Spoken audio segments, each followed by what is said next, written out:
Hey, Kliq This fans, want to get closer to the show than ever? Join Kliq This TV. Kliq This TV offers early commercial-free access to wrestling's hottest podcast, plus live audience tapings of their show every friggin' week. Head to KliqThisTV.com now and get inside the show that's just too sweet. The following podcast contains mature language and adult discussion.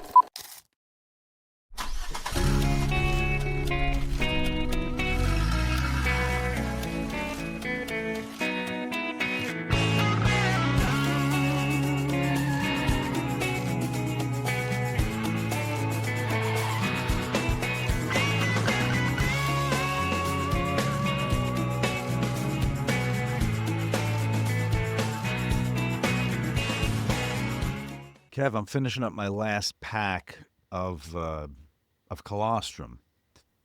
You told me about a flavor that you guys get, and I said, "Oh, watermelon. I have to admit, watermelon. That's it. That's the new one, right?" Yeah. I said, when I'm out of this, I'm going in because they had a grape that came out that I actually got when I was. How was that? It's pretty good. I usually do the blood orange, but the grape was good. But now I'm going to dive into this watermelon. And I'm ordering it right now on the air so that I don't forget. Winning. Dude. There's your feed. So we can talk pro wrestling. We can talk Charlie Chris. We can talk Charlie Kirk. Kirk. Or we can talk Charlie. I prefer Charlie Chris. Vine watermelon. Is this what I'm seeing here? Yeah. Glorious. Okay. Not to be mistaken with the original blood orange. We could talk Jimmy Kimmel. Yeah, that's we worthy. We could talk the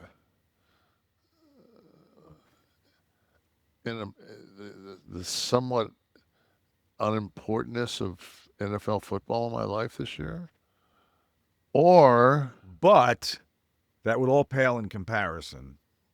When you're fucking smoking up fucking just 27 grams of rocket. Dude. It's so funny. Like we were talking before, like, a little short on topics. Not much is going on in the wrestling world. No. We've covered a lot of what's going on in the political real world. It's still the same stuff happening. And then in the pre-show at one point, Kev goes, I was watching this Charlie Sheen thing. I said, oh, baby.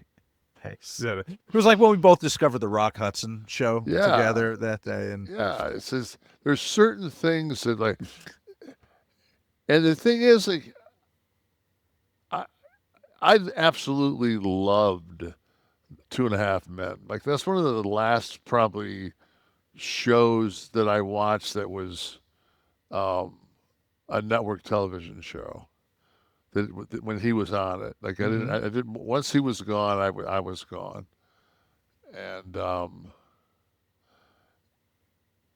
but it's on fucking syndication. Like you can catch that 10 times a day probably. Yeah, one of those episodes. And if I remember when T was in the hospital the last time, like each day, like one day it would be The Office.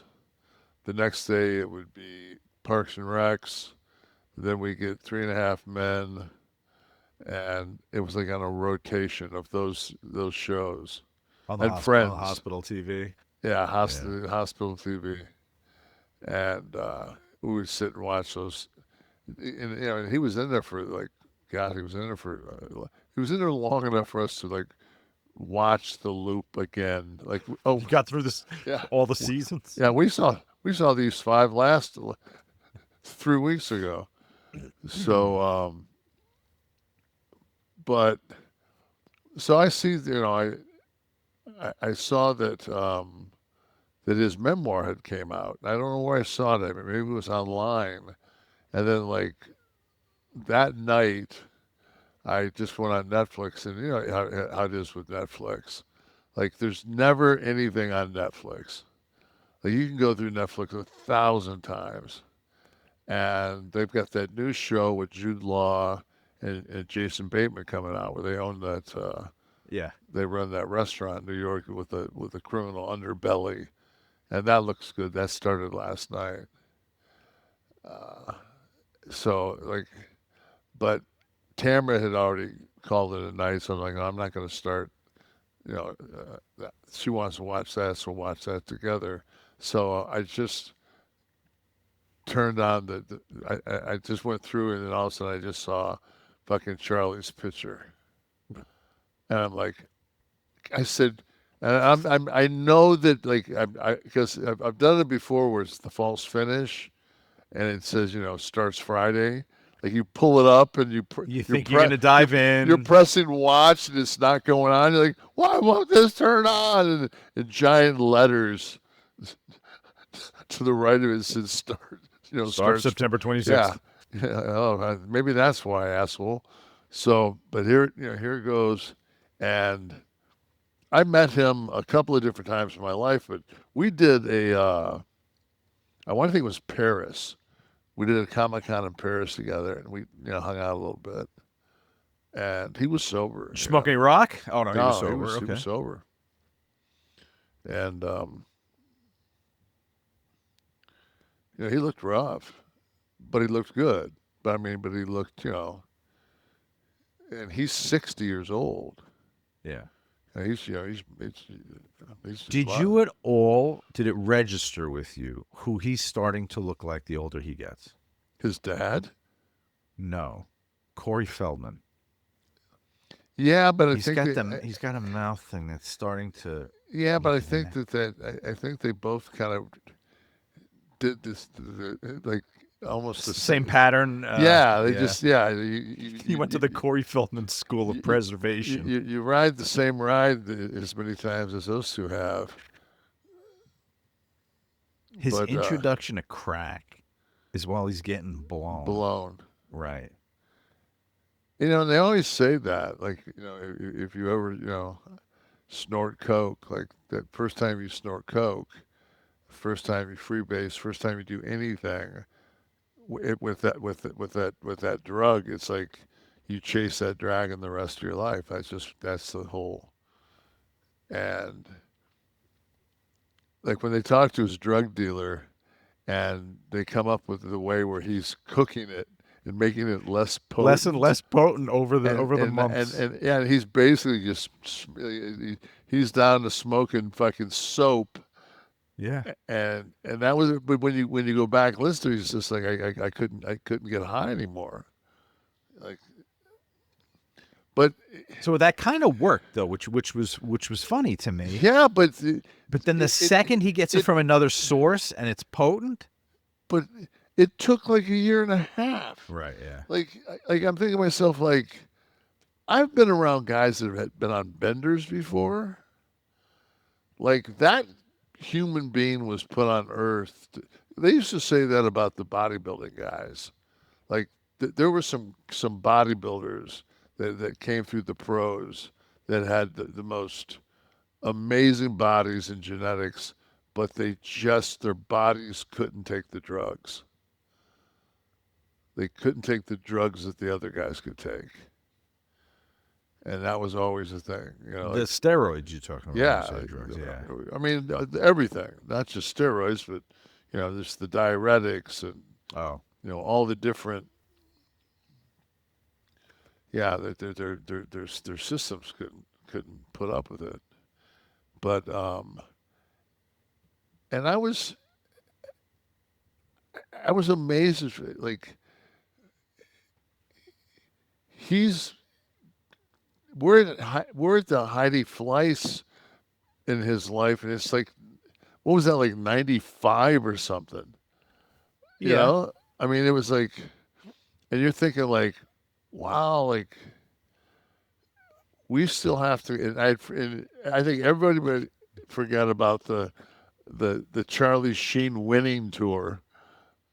That was unbelievable. I forgot that he took it on the road. I did until the minute it happened. That I remember it was a Live Nation thing. I remember it was a debacle. That is such a carny wrestling fucking thing. Like, he gets this resurgence of popularity for just being a knucklehead Insane. on the air, and someone goes, let's put him in front of a live audience for an hour and a half. It wasn't an act. He was losing his fucking mind. That's what he said. What did he say? He was like, God, he had such a great line about the more crazy doesn't fucking cure crazy. That's exactly the line. More crazy will not. Yeah, it doesn't cure crazy. Yeah. And it's just, and he says, if I have one more person tell me to go up there and just tell stories, because that's what they want. They're like, dude, like what he did for that was like what, 3 hours? Well, yeah, it was 2 episodes. I think they were an hour and a half each. Yeah. So, he just basically told stories, and it was entertaining. It was sad. The love of his father is just. I was going to say that too. I emerged from this film with such a respect for Martin Sheen, for having stood by him and never gave, and so involved there at the hospital. He calls the press conference. This isn't done through lawyers or doctors. Like, he's in it. He's a dad, man. Yeah. But also when he, you look at when he took like Charlie to the shooting of Apocalypse Now, and Yeah. like he took the kids, like the kids were a part of his life. But like just the little tiny thing where he says like it was like a 6-month period or something like that where his like Martin Sheen and his mom were fucking nudists. Yes. In the house. Yes. Yeah, Martin was an interesting cat too in his younger days. I think he had a twirl or two with the bottle. You hear about the homes, like I've talked about the Downey documentary about his dad on the air here, I think, and it's famously reported that Robert Downey Jr.'s first puff of any kind of intoxicant was a joint his father gave him. So, and then, now we're in the Philippines for a year, out of school, the normalcy that school, or the regimented behavior that school might have fostered, that's out the window. We're in the Philippines. Dad slowly losing his mind in the Philippines too. That whole crew doing that film was, walking around with the knife between his teeth like he was talking about. And then, so is this like Hollywood parenting that fucks up the Hollywood kid? Well, I think it's, I looked at that and I just made the direct correlation between if your dad's a pro wrestler. Like we all raise our boys the same way. Hey, I did a book on that. Well, tell me more, Kev. Do you think so? You think that it's all that? I knew that I did not want my son to smoke his first joint with people that he didn't like. I wanted him in a controlled, safe environment. Without some street shit that anything could have been in it, or them fucking beat him up and take his, right. Like and I know because I grew up in a. I had an older brother, which was always, that helps. T was always solo. Right. So. But like when T was 15 or so, and we'd be down in the islands, and we'd be on the boat, and there'd be waters, because we don't drink soda. So there'd be waters, and he'd be like, Dad, can I get a beer? I didn't think anything of it. Right. Which in retrospect was horrible, but But add to that. Now you were on the road a lot, so if you were home more and maybe a nudist or something like that, that's what I mean. It's not just the pot or the beer or whatever that kids get exposed to. It's a lifestyle thing. Like for Charlie, it was being in the Philippines for that year and kind of a transient life, depending on how well his father was doing. But you also look at the beginning when they're making those home films. The kids, when Charlie and Sean Penn and Chris Penn, yeah, when they're making so they're already at 8, 9, 10 years old, and doing some pretty decent squib jobs and I mean and it's not like they're not getting that information on set. That's a good point. So you've got a few film kids, entertainment kids, right, wanting to work, and it was productive. I that's what I did as a kid with video cameras, but growing up in the city, nobody wanted to fucking do that shit. I had to find kids that were willing to be in these films, and just as strange as I. But yeah, you're right. So they did have kind of a community. And then you look at it, you've got Sean and Christopher Penn and Emilio and Charlie. Right, yeah. Gee, none of those 4 guys could act. I know. That's true right there. Fucking powerhouses. I mean, fuck, man. Chris Penn was so good and underrated because he, his younger stuff, he was in Footloose, and I think Footloose might have been his first film, actually. But he was in that, the one we were talking about, Close Range. He was in that Close Range. Yeah, he played Sean. That's right. Sean, yeah. He was the brother in that. And then he did some weird shit after that, like the Abel Ferrara films and stuff. But he died so young that you just never got to know his potential. But anyway, listen, this is a fine time as any to tell you guys that this is the high spot of the show, brought to you by Mickey Ray Sinatra and Courtney and their Get Blitzed Lit Aid to help sponsor this segment about the Charlie Sheen documentary. Have you tried the Delta 9 sip and syrup, the Delta 9 THC sip and syrup, where you're your own mixologist?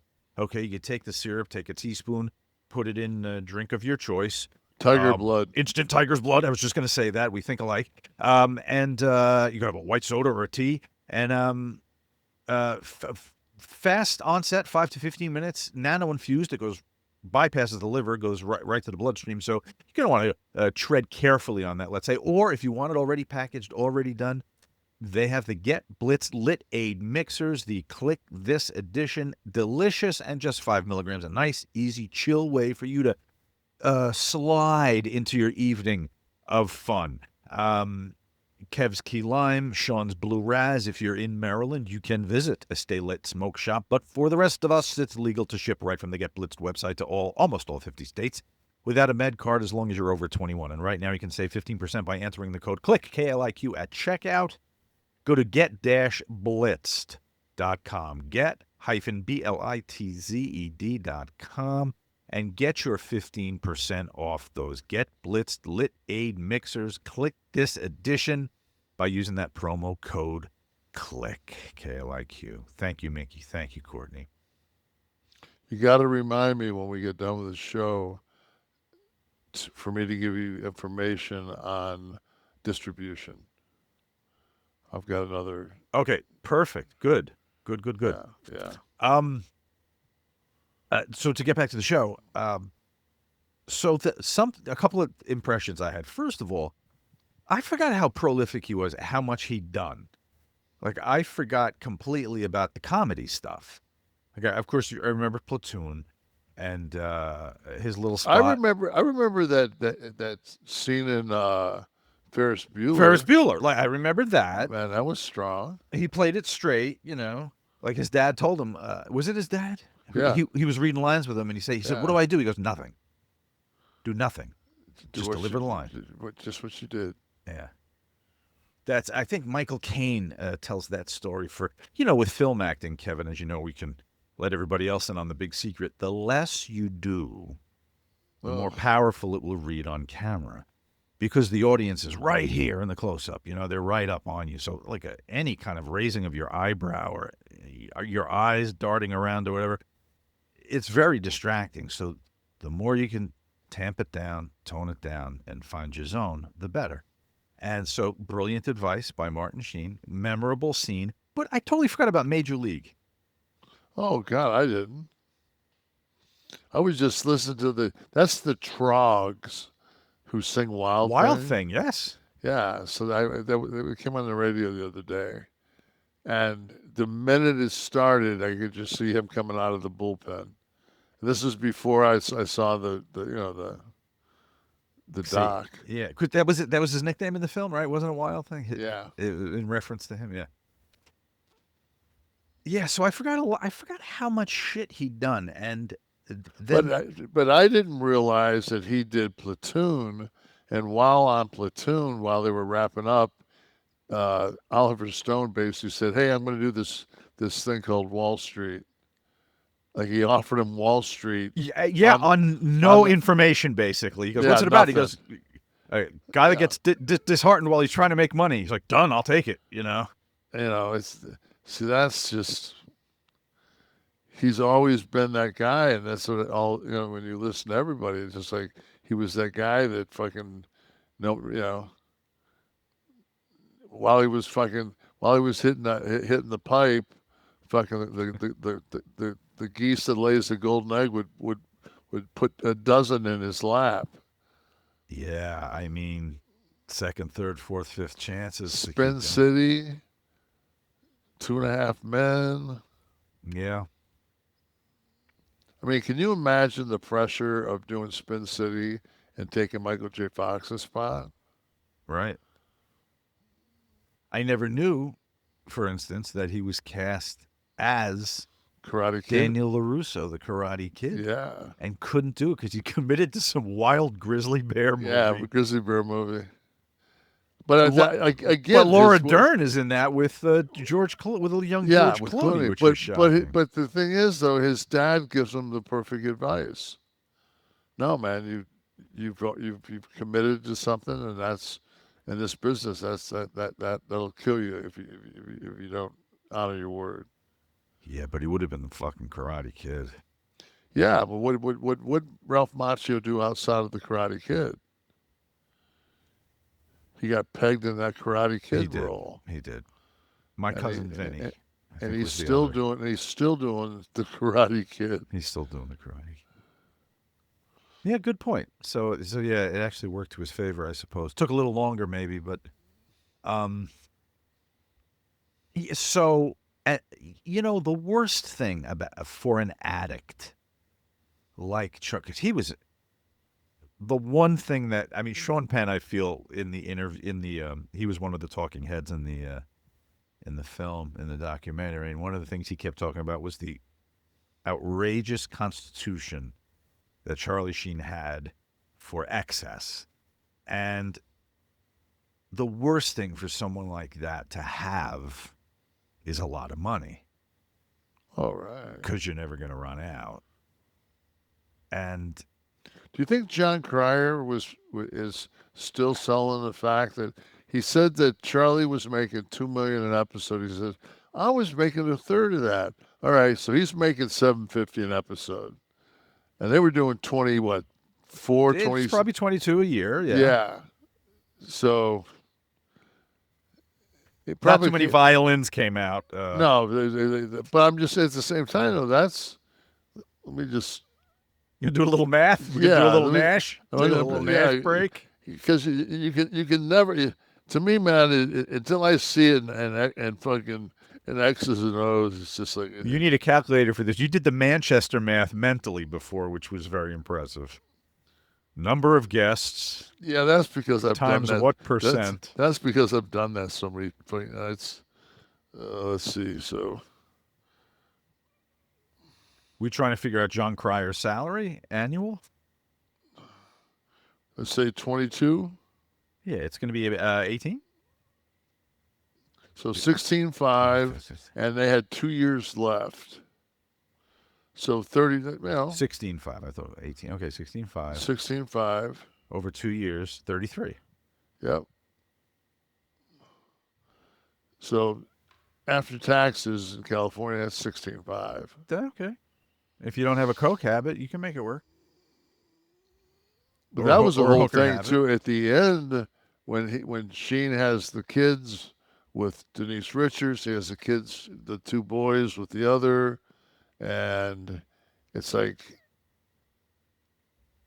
Would you have been able to pick her out of a lineup today? who?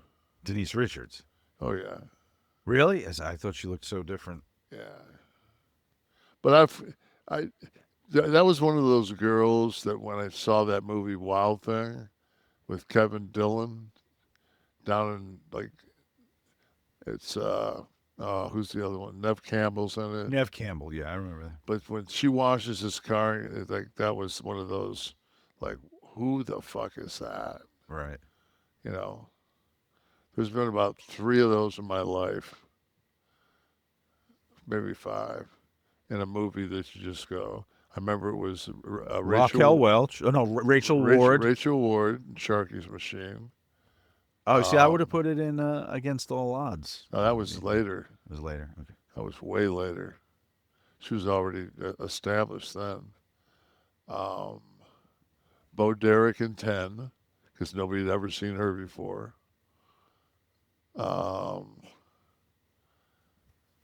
B. Arthur. Yeah. Golden Girl. I'd say Denise Richards and Wild Thing, and Phoebe Cates. Megan Fox and Transformers. Okay. See, I don't know that one. The Phoebe Cates diving board scene is referenced by... Doesn't anybody Men of My knock anymore? Generation. And little Judge Reinhold. The so now the hookers. Let's get on to the hookers. First of all, is Heidi Fleiss living in a bird sanctuary now? I guess was the impression I got. I guess.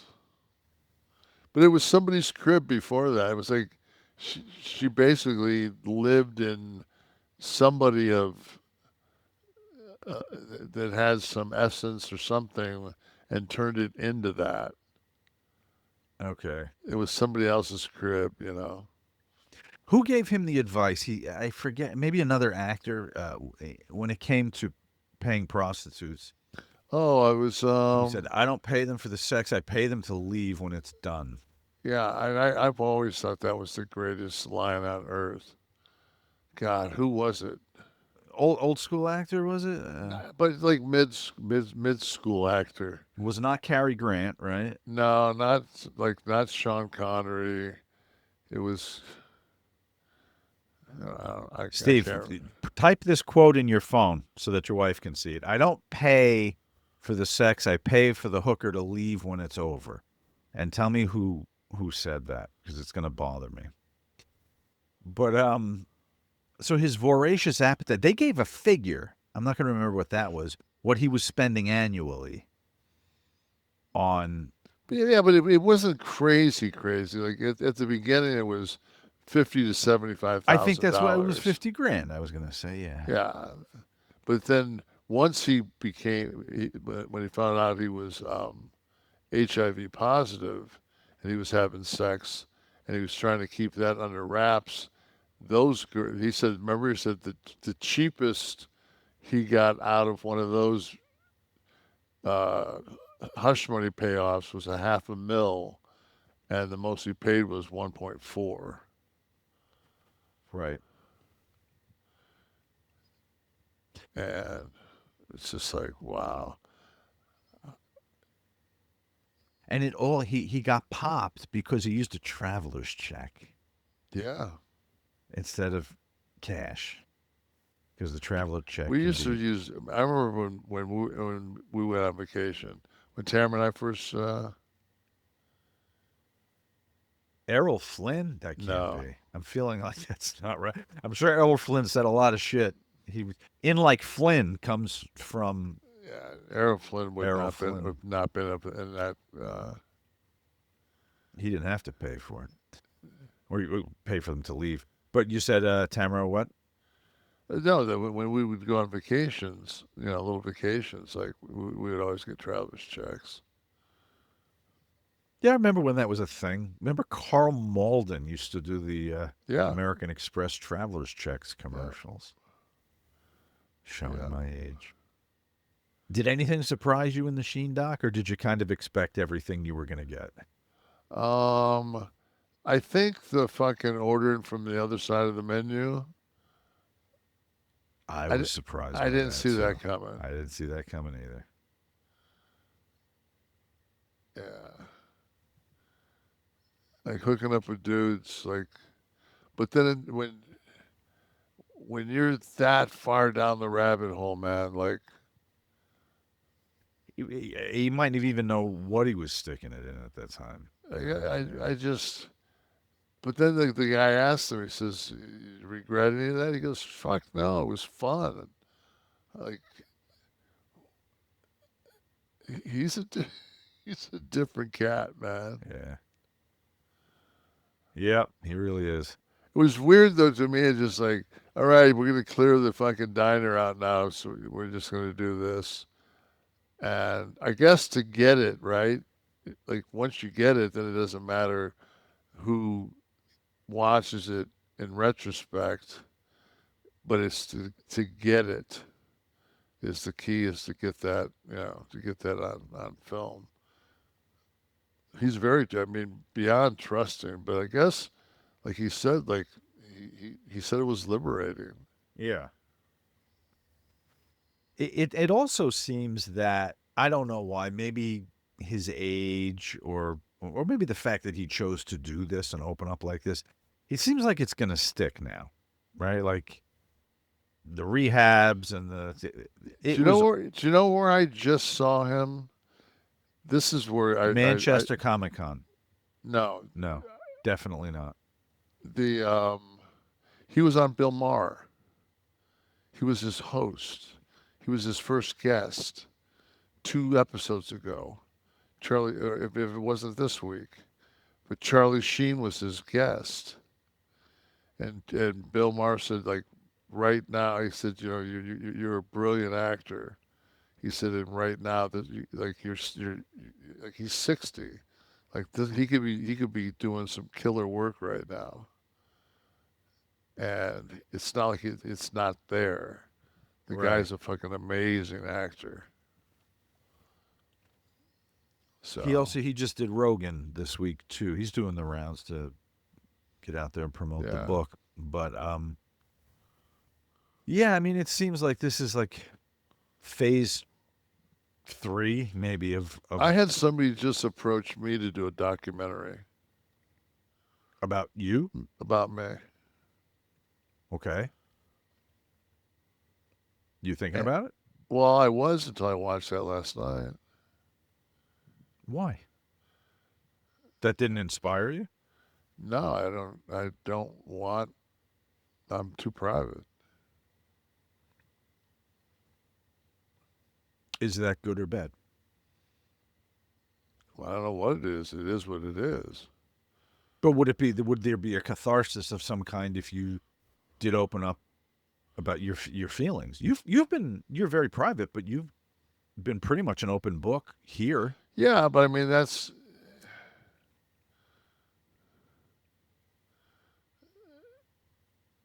it's kind of fill in the blanks when you go.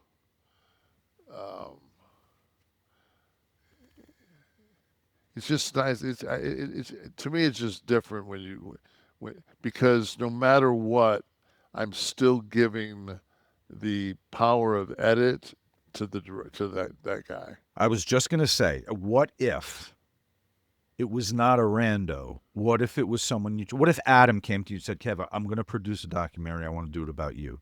Someone you trusted that wouldn't fuck you over. You're not going to edit it, though. Somebody else will edit it. It won't be. What's the upside? What's the payday on a documentary? Sometimes nothing, but yeah. If you're part of it, if you're a producer, an executive producer, you have a piece of it. Yeah, a piece of nothing is nothing. But it wouldn't be a piece of nothing because you'd have your name on it. Okay. Everything's a chance. But that's not. You take a calculated risk. Yeah, but that's my life.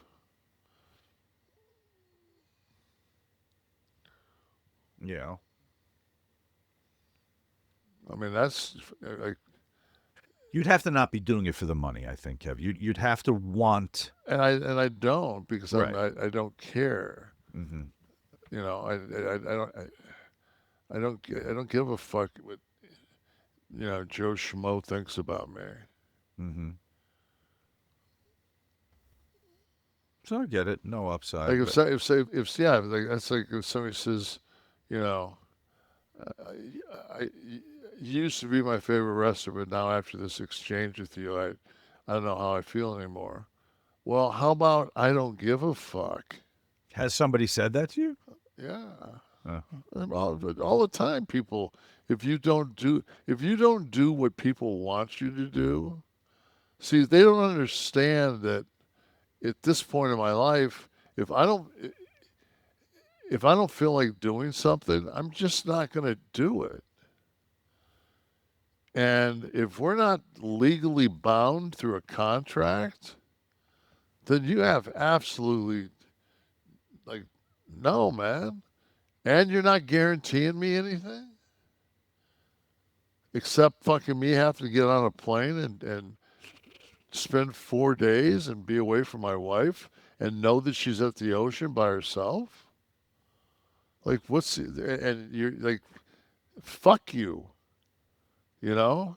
Fuck you if I say I don't want to go, that's just it. I don't want to go. So fuck you. Okay. Sure. Yeah. So That's called the fuck you money, right? That's the fuck you phase of life. but You're there. But I was there when I was 14. I didn't have any money. I would do that all the time. I'd paint myself in the corner by saying fuck you to somebody, and the next thing you know, it's just like, oh shit. Now I gotta fuck my way out of this. Because I was so quick to say fuck you. Isn't it? I'll do a little devil's advocate. Is the possibility that your story might, we see it here, inspire, help, save? Does that get weighed on the scale at all, or is that not important as a driver to do something like this? I mean, if you're in my echo chamber, man, you're in my echo chamber. If not, man, fuck it, I was walking through the airport and at one of the bars, they had a classic, NBA classic game on ESPN Classic, and they were showing an old NBA game. And Bill Fitch was walking around on the sidelines, the old coach. Definitely had a checkered jacket on. No doubt. And who's the dude with the checkered pants? He looked like Dick Vitale. What the fuck? The bald guy. You know what I'm talking about. Brown. He really flexed that shit. Ramsey, though, too. When Ramsey was in Portland. Ramsey? Dr. Ramsey had the fucking, he'd wear Right. the what were those things called back? Leisure suits. The leisure suits, right. You mentioned Brown. Now, you remember, Hubie Brown. Hubie. He looked like he was a burn victim. He looked like he should have been in a horror film. But I want to talk about Bill Fitch for me because it triggered this random thought. When you're alone too many days, you get weird.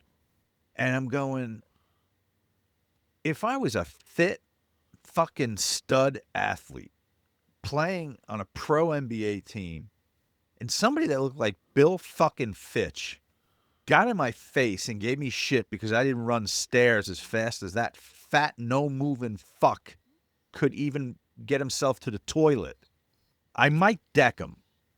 Did you ever... Where do you stand on respecting a coach that doesn't take care of their body? Well, I mean, I smacked mine, but... I know. Was he fit, at least? But I don't think... I think that's...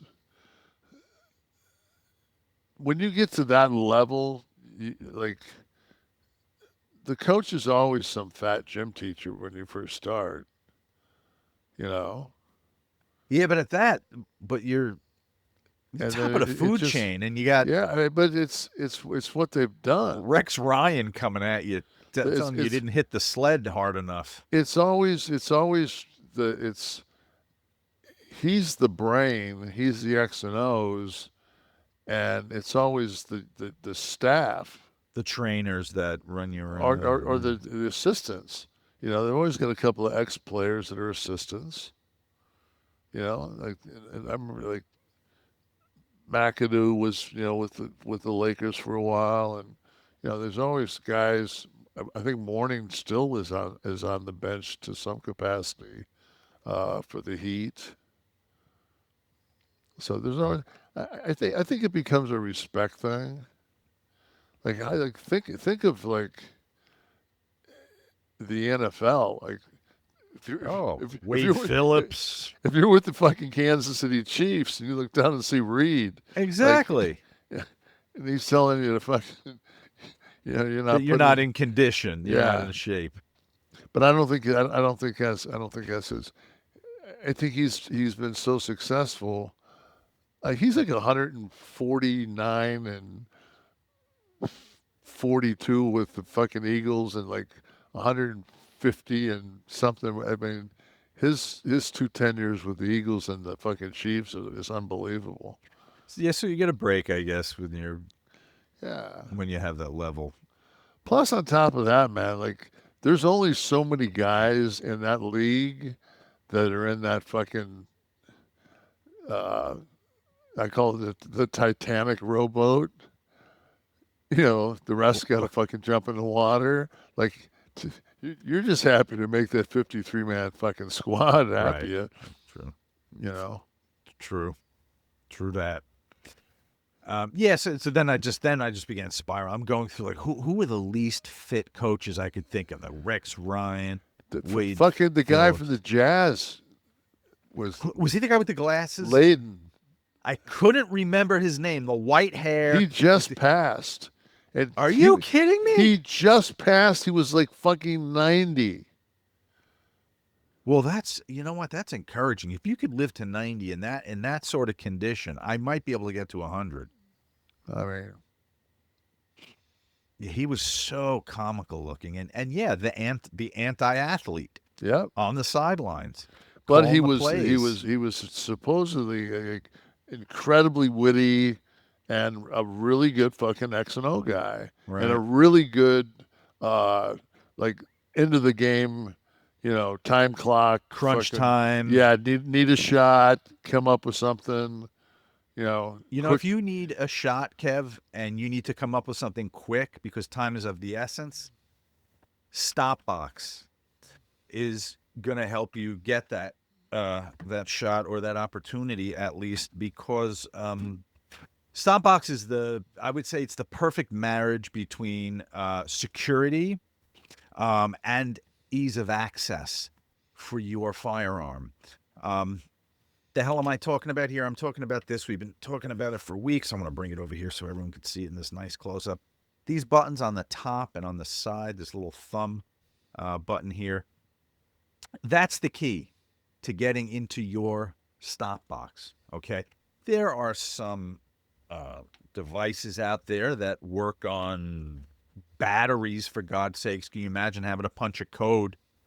You really need the thing in the middle of the night and the battery's dead? You're screwed. Keys, you want to fumble around for a key in the dark? For God's sakes. They have mastered the ease of access by this little thing. It's just a finger combination that you depress and it opens. So it's all by touch. It's all by rote, as they may say, as you may say, as I may say. If you own a handgun for self-defense, your storage likely fits into 2 categories. Okay, it's either locked away, somewhat out of reach in case of emergency, or you're unsecured and it's vulnerable to other people in the house or anything like that. STOPBOX USA has found the magic. They found the sweet spot. You can have security and you can have readiness. The mechanical keyless system that allows for fast, secure access without fumbling. I just did that in a second, without fumbling around. You don't have to worry about tariffs or anything like that because it's sourced right here in the U.S. All STOPBOX products made here. Okay, quality craftsmanship, ease of use, and security.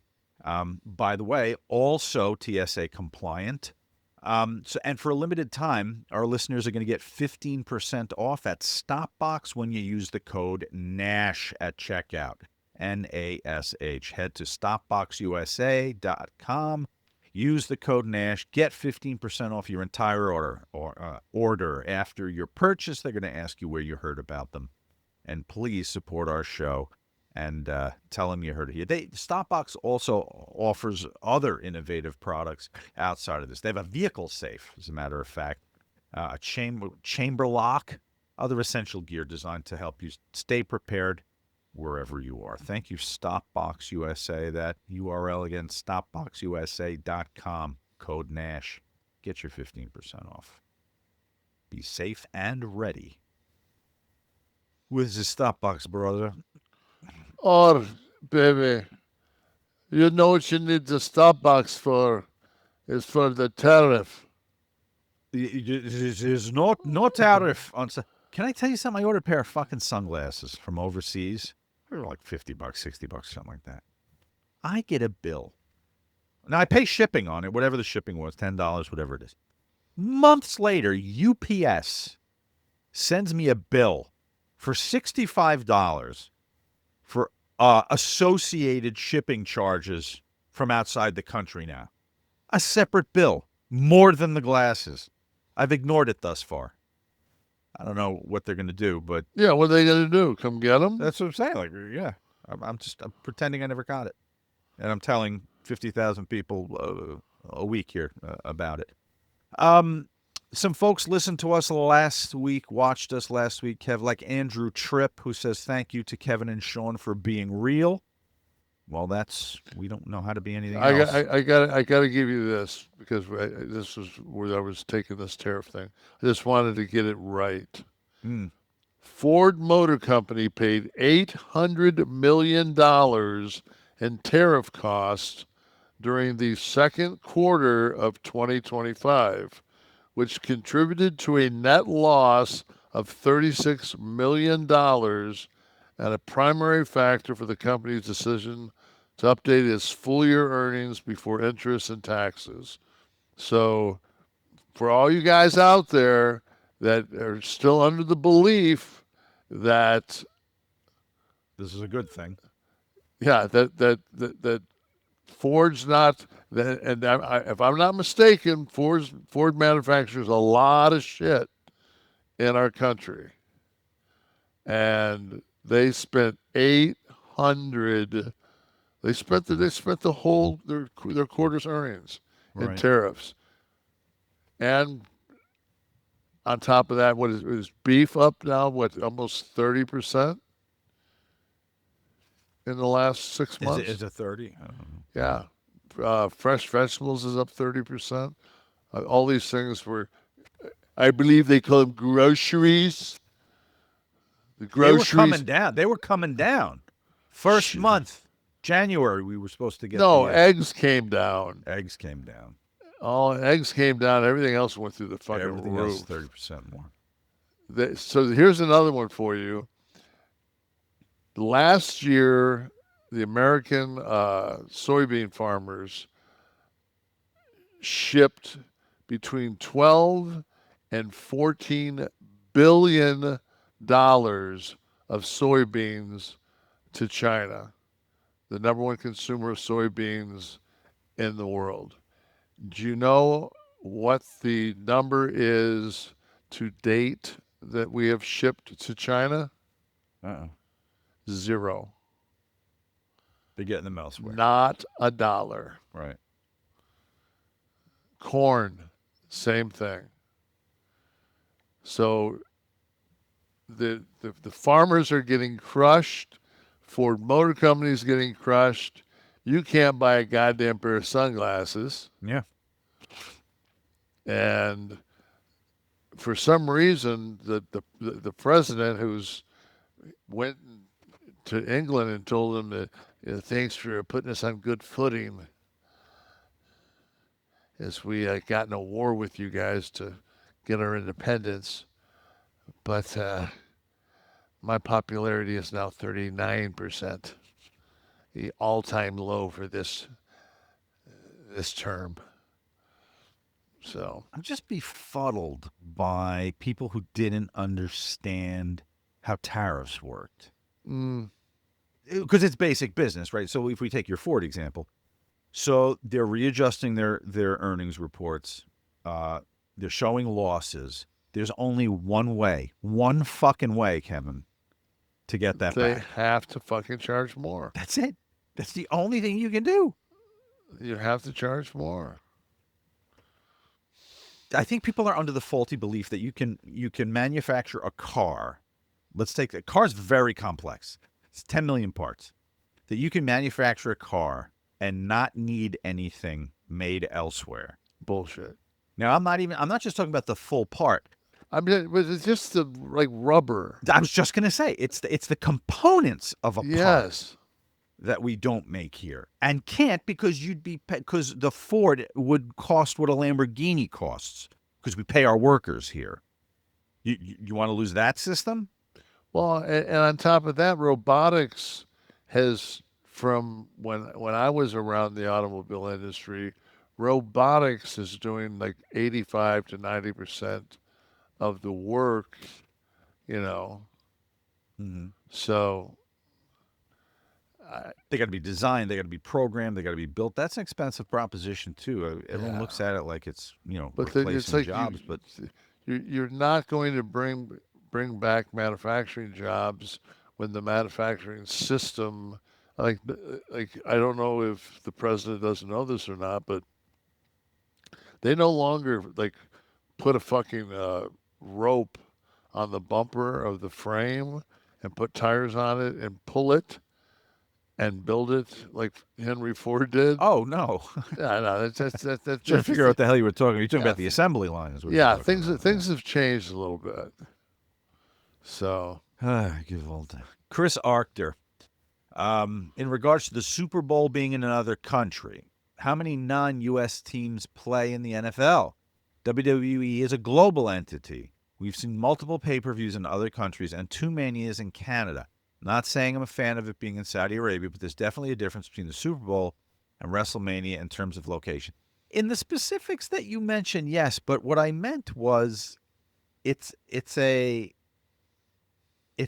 American institution to attend this, to have all the events that lead up to it that week accessible. How many of us are flying to Saudi Arabia for WrestleMania week? That's what I just mean. I mean, yeah, your ass, you're flying there. I don't see what negating that because there's some Steve, international wrestlers or Steve, see if you can find the number of what they did this last Mania coin wise. The gross? Yeah, gross. Listen, I know it's going to be lucrative over there if that's where you're going. They're paying $100 million. No, $250. $100 million is for Rumble. I thought you're talking a quarter bill. I thought 100 was WrestleMania and 55 was Rumble. 100 was Rumble. 250 was fucking Mania. It's all about the Benjamins, I guess. Fuck yeah, it is. So put the other 11 events a year there and leave WrestleMania here. Dude, make you 250 by... What does it matter? Report is now 250. Last week it was 100 million. This week it's 250. That's an investment guy I want to hire. Or I'm just putting that deal together. Total gate was 21.6 for the Las Vegas. So they estimated for the area it estimated 215. So for the entire area of the Vegas area, it brought 250. This is a check from the Saudi government directly to TKO Endeavor for 250 mil.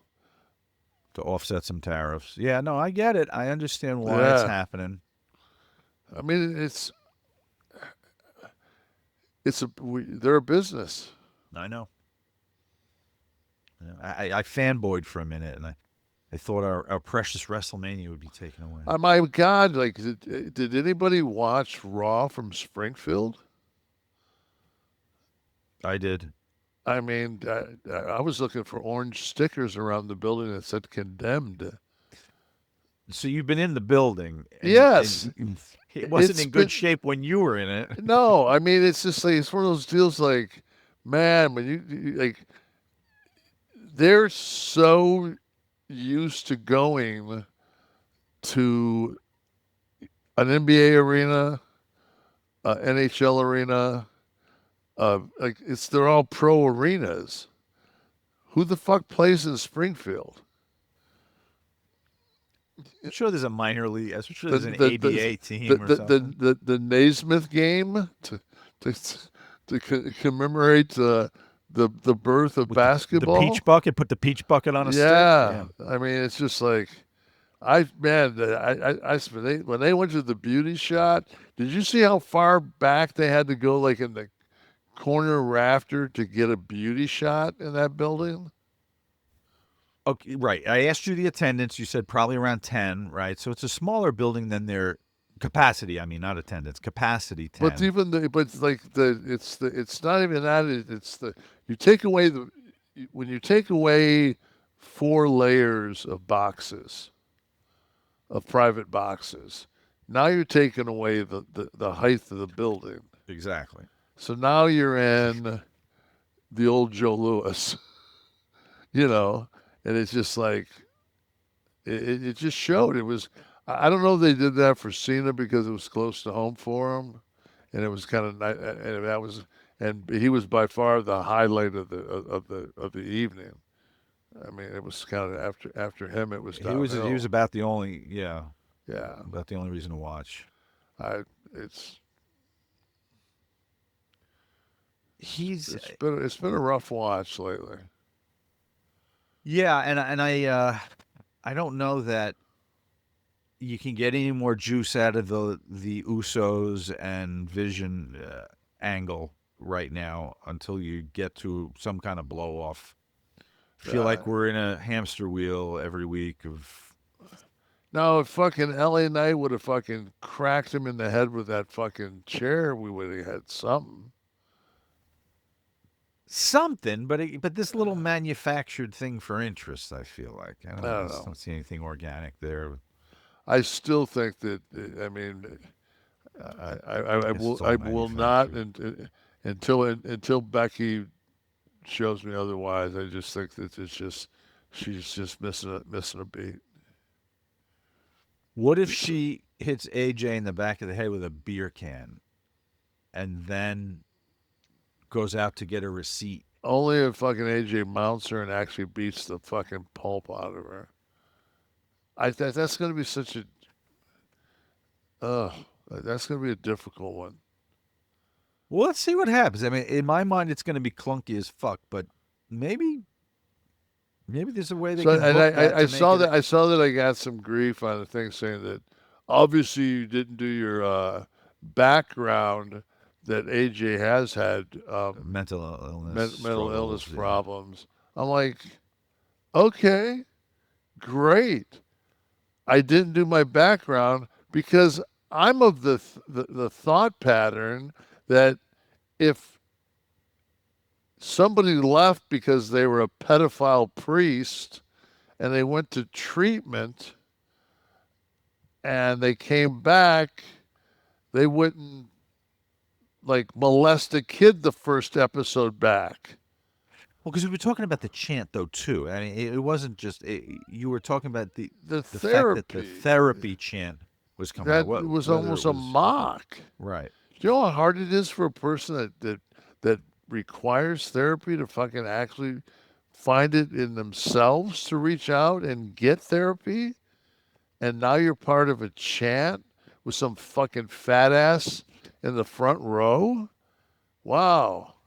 I mean, I'm sorry. You know what? I didn't do my research. It's fucking pro wrestling. I shouldn't have to do research. It should be pretty easy to pick up. I think that fucking if the storyline is and the fucking dialogue says the only reason I came back is because you kept putting your hands on my husband. Therefore, wouldn't it made more sense for AJ to walk down to the ring and not be in character and skipping and doing what she did? Wouldn't it have been fucking a cooler fucking optic? If she said, she drop the fucking character. This is serious This is shit. me. Yeah, yeah. Get your fucking hands off my fucking old man. Now it's not like you somewhere, somebody has got to make it fucking. You know what? The rest of this shit's pro wrestling, but this is fucking real. And you know what? I'm gonna toot my fucking horn because when that NWO shit went down, there was a lot of people that didn't know.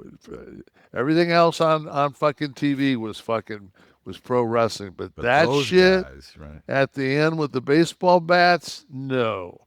I saw them last week on the other TV show. So it works. Right. People want to believe it. But if you fucking skip down in your Chuck Taylors and it's like don't give me the Rip Van Winkle fucking feel. I woke up underneath the fucking tree and it's 10 years later. Because that's all it did. That's true. Give me something new. It would have been interesting. I've seen this. I waited 10 years to see it again? Devil's advocate. It's taking a chance to not give people what they loved 10 years ago, maybe. God forbid, where are they going to go? They popped for the skip. You already got their money? No, yeah, exactly. Where are they going to go? I saw a thing that said that their Netflix numbers were down to the lowest they've been since they've been on the air. I saw that too. So obviously, it's not working. Do you think everybody overpaid, Kev? Do you think everyone overpaid because when WWE inked a lot of these deals, Rock was there, the build-up to that WrestleMania was hot as hell, and they inked all these deals. They got everybody buying in on those numbers, which maybe were artificially inflated, and now... See, and I'll say this. Rely on the regular roster. I watched the Canelo fight this weekend on Netflix. Okay. And I'll say this a million times. When it comes to fucking watching pro wrestling, and I'm paying back, to say I'm paying for it, but you are because you're streaming, but I know I might not get exactly what I fucking want, but I will get action. I will get some drama. There'll be a payday for me. Where the Canelo fight, man, it was just like, it felt like I was in the third round for 12 rounds. Okay. Because it's a real sport, it's not predictable. You don't know what you're going to get. Well, I was watching Dana White fucking not out in the fucking front row. Shoot. Dana White was in the front row sitting next to Jason Stram. And you could see him in the master shot in the fucking hard cam. The whole he was right in the fucking front row. And I mean, it was just like, I don't know what he was watching on his phone, but he wasn't watching a boxing match. Right. And I was wanting to sit next to Dana and look over his shoulder to see what he was watching, because when I was watching that fight going, what was it? Fuck, I hope you get something better on than this. Larry Dunn said, "For T, for life, forever. Your chemistry is just right. The Ringmaster and the Beast is the perfect description. So great." Thank you, Larry. So I'm the Ringmaster? I think I was answering somebody's criticism last week, and I said I have to be the Ringmaster here. Oh. So I think Ringmaster and Beast. Kisoya, talk about cringe. What's going to happen today, though, when we both watch the same thing again, What? And we fell in love with Charlie Sheen all over again, winning. Well, I was going to say, it's different implications now that I know a little bit more about Charlie. Well, I mean, next time we're together, maybe we can talk about who's the ringmaster and who's not, and maybe go ahead and start at the bottom of the Play a little role play. Let's not start at the bottom of the menu. Let's flip it over. What the fuck? Tame Beast. Yeah, it's kind of funny that Rock Hudson, followed by Charlie Sheen, were the two closet documentaries that we both happened upon separately. So Tamara didn't get to watch the Sheen one? No. Would she have been into it? No. Even just from the aspect of like knowing him as an actor all these years? No, too much. Too gratuitous. Too much. Yeah. Too many drugs. She just drugs, hookers. I was never that kind of a, like there's not a whole lot of people on this planet that can say, "Oh yeah, that we carried him." No, you never carried me anywhere. Like I was never. Maybe I was Charlie. Maybe I was the fucker that had that constitution that I could fucking party and be the driver. I don't know. Episode 47 of the show. I carried you, bro. Kasuya, talk about cringe. The Lynch Rollins versus Punk Lee angle has been brutal. I fast forward the show, but it seems like Seth doesn't even hang around the division anymore. Whoever writes this show, my goodness. Well, if enough people feel like that, ESPN won't sell those subscriptions. So we'll see what happens with that. Well, you get rid of Jimmy Kimmel and ABC is, and this is the thing that when you say, fuck ABC, I'm not watching them anymore. And people are like, nobody took away his freedom of speech. You see, it's a company, and there's a board, and they can get rid of whoever they want. You know what? Absolutely. They can get rid of him because he's got a contract. They didn't fire him. He's on hiatus until his deal runs out, and he'll get his fucking money. And if it doesn't work out for him, I'm sure Jimmy will be fine. Somebody wrote somewhere on the socials I saw, they wanted me to ask you, if you're unhappy with this decision, did you go to bat for Roseanne when she was I wasn't watching. I don't watch canceled? Roseanne. Yeah. So I don't think that's. But I would be comfortable saying I don't think that's cool if she has for her political views to lose her show. I don't think that's cool either. No, I'm saying that I don't have any reference point because I didn't watch the show. Right. That was like, God, when Tamara and I first got married, we might have watched that show. They brought it back as the Connors is when she lost the show. Yeah.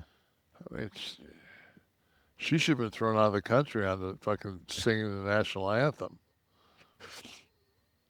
Yeah, Rev, that's right. I forgot about that. Yeah. They probably weren't happy about that. You know what? It's one of those things, man. It's like they have so much fucking wealth, those people.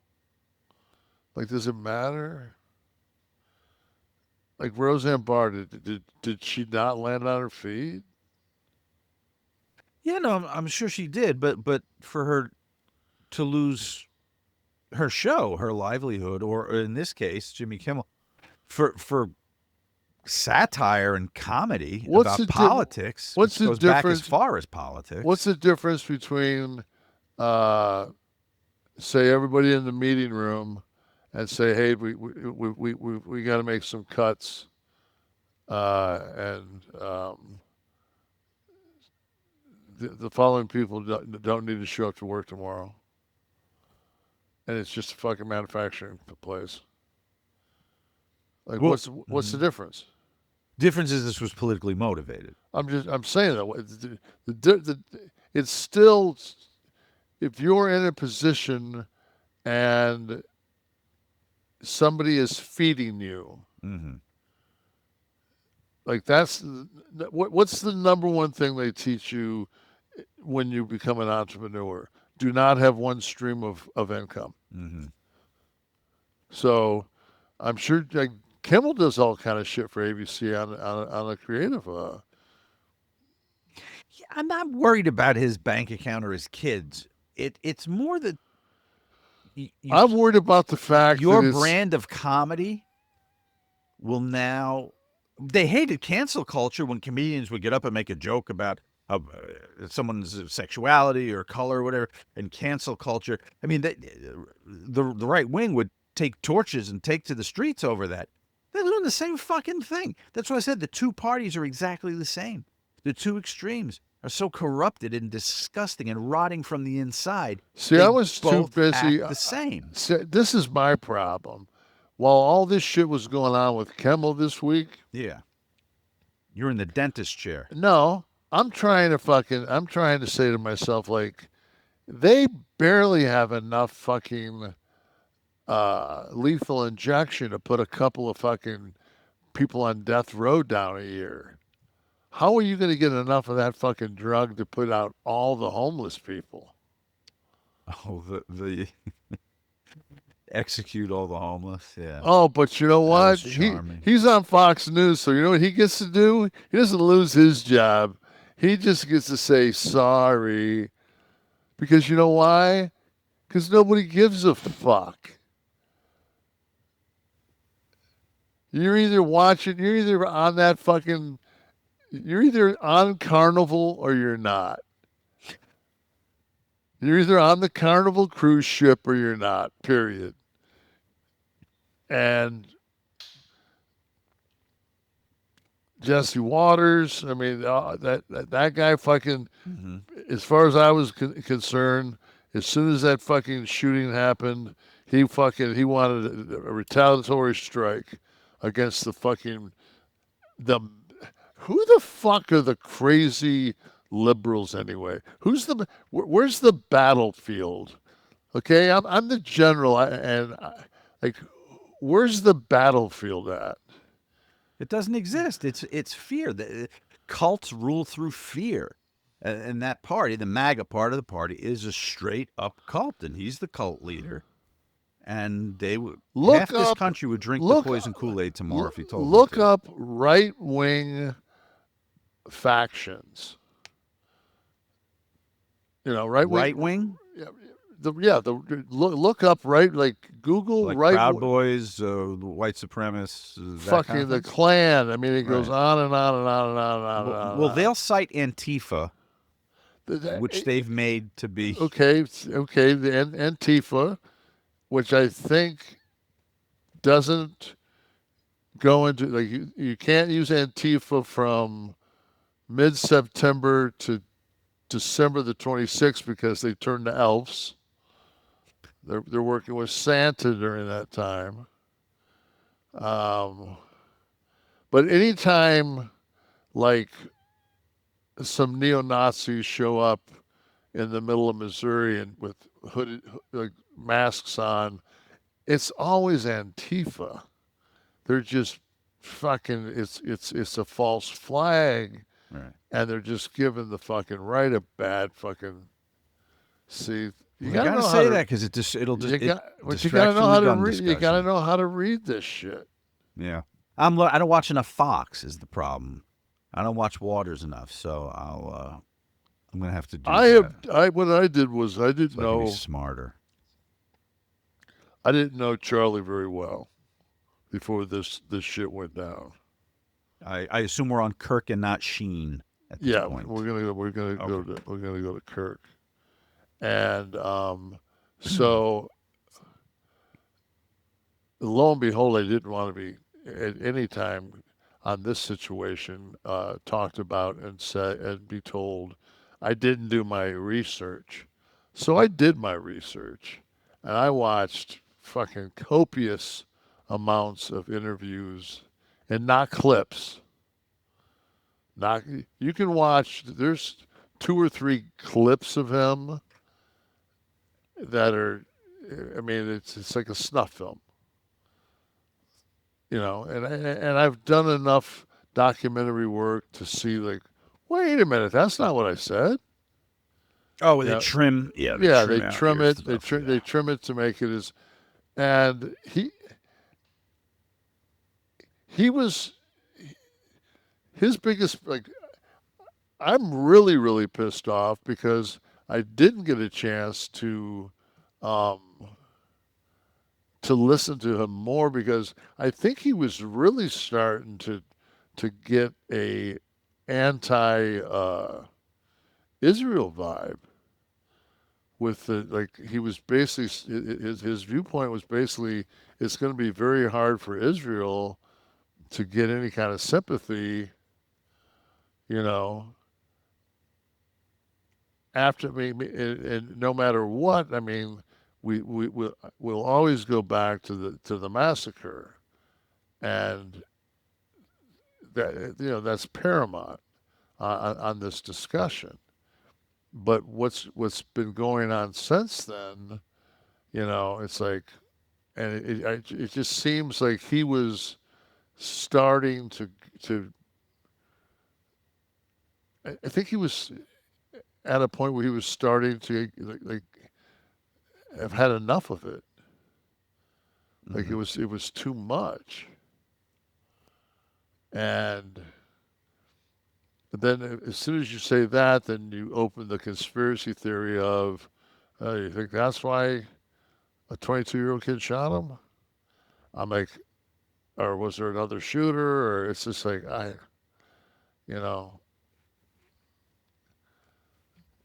when Bill Maher was talking to him, I watched the whole Bill Maher piece last night and Club Rendezvous on his podcast. And Bill, you should watch fucking my partner do commercials. So anyway, we got to pull one of those up. Watch a Bill Maher we gotta watch live a Bill read. Maher, we got to watch a Bill Maher read. In his defense, I'm not nearly as high as he is. Oh, you I don't think Sheen. Charlie Sheen says that when he watches Club Rendezvous. That guy's stoned. So, but he was he was very intelligent, but very chameleon. He could read a room and work his way around it. And so from show to show that you were watching, a different guy showed up. He was but he was very much a counterpuncher.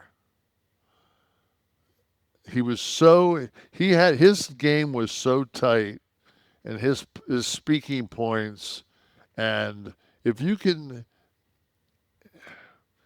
because nobody knows the Bible. That's a great sentence. You can go anywhere from there. Yeah, you can say anything basically. Exactly, right? Because you can say, but you're not. You're probably not thinking 21. Yeah, you're not thinking about Matthew 7. Is that like, and you just throw that out there when you speak in that and are fluent in that. It's like they switched to Latin, right? And I just watched, man. It was just like he could go on the offensive. Now, the things that bothered me was I understand what he wanted to do, and he wanted to go on campus, and he wanted to basically like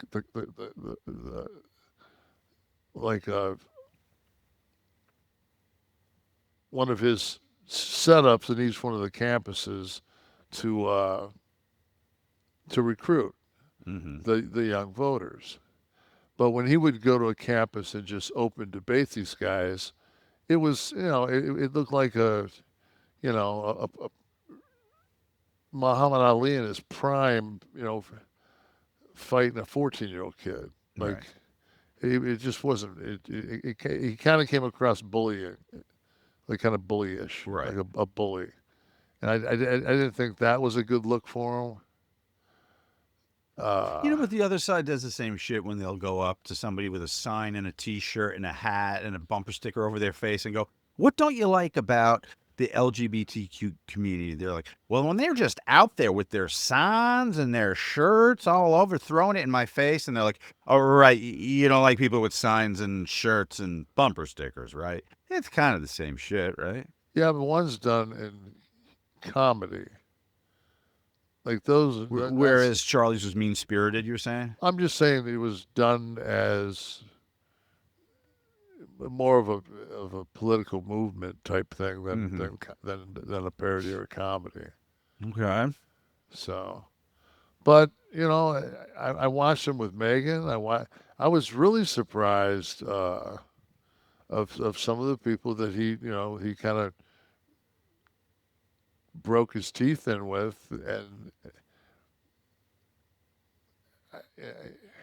I don't think that personally he's he doesn't drink, he doesn't smoke, he doesn't do a lot of things. I